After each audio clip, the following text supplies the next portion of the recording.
Ano na lang yung sandali na makatikim ng pagmamahal, matapos ang lumang pinagpalit. Kahit sandali na matagal, ang yakap ko'y hahanap-hanapin. Akala ko mundo na ang akin, ngunit hindi pala ganyan. Kay bilis makalimutan ng minsan na minahal.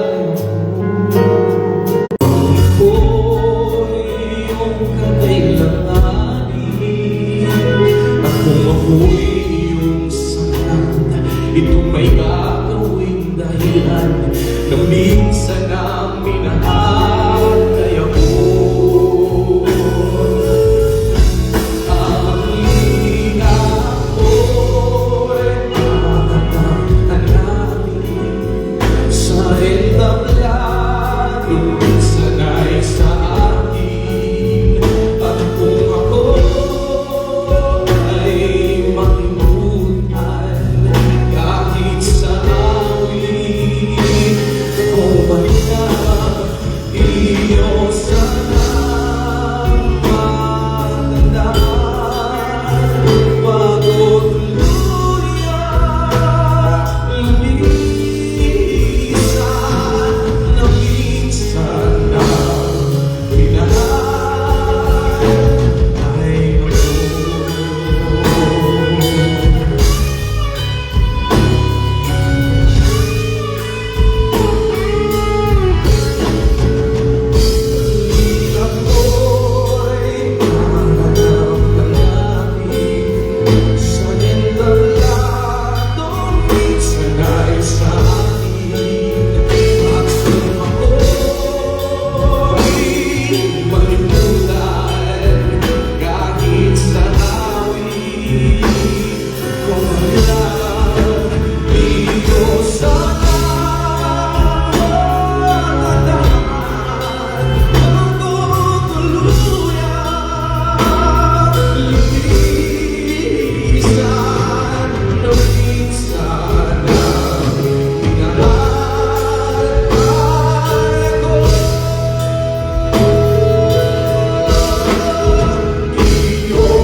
Magandang araw mga kapolitika at welcome back dito sa ating YouTube channel.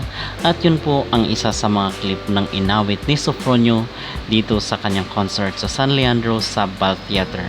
So mga kapolitika, isa pong matagumpay at napaka-successful na pa-concert ni Sofronio dito sa kanyang kauna-unahang concert sa labas ng Pilipinas. So sa mga susunod na linggo ay meron naman po tayong aabangan kasi dito po magtatanghal ang ating world phenom na si Sofronio Vasquez sa Sacramento, California sa March 29. So aabangan rin po natin ang kanyang makaganapan dito sa kanyang susunod na live performance. Samantala, pinilahan naman po ng mga tao dito sa San Leandro yung kanyang kauna-unahang concert at ito po ay sold out rin yung kanyang concert dito sa Bal Theater.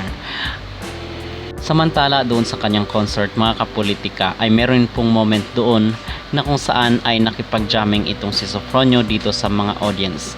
At marami po sa mga audience ay talagang satisfied dito sa ipinamalas na galing ni Sofronio sa pag-awit. Yung magiging reaction ko kung classical music ba or rocks yung bagay sa boses ni Sofronio Vasquez. Sa tingin ko ay mas bagay po sa kanya yung mga classical at mga melodious na awitin mga kapolitika. So yun po ang aking naobserbahan or yung aking maging opinion dito sa kanyang concert sa San Leandro sa California, na kung saan ay sold out at talagang pinilahan ng mga viewers. Ano ang iyong magreaksyon sa video ito? Mag-comment down below at huwag kalimutang mag-like at mag-subscribe na rin kayo para updated kayo sa ating mga latest issue.